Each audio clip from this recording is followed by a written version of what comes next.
trôi qua rồi bao tháng năm êm đềm, em ra đi về nơi rất xa. Có chân chỉ là mơ ước trong tim mình, mong em yêu còn mang thiết tha. Anh biết có lẽ chân anh quên rồi, trong mong chỉ yêu thương trở về.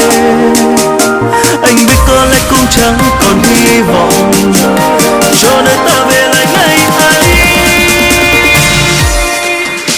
Anh cũng biết yêu và biết đau buồn mà anh cũng như bao người thôi.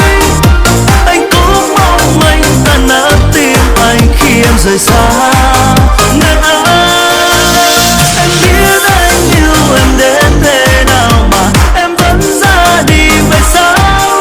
Nếu cơn đau đây em phải mà em sẽ hiểu được trong anh như thế nào.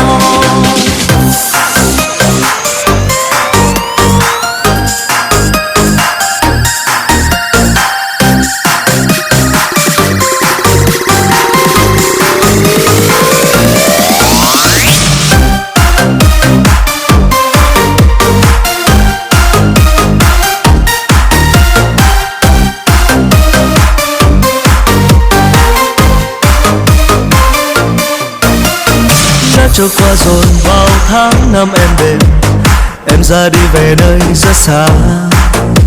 Có chân chỉ là mơ ước trong tim mình, mong em yêu còn mang thiết tha.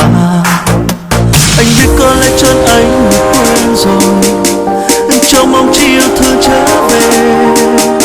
Anh biết có lẽ cũng chẳng còn hy vọng, cho nên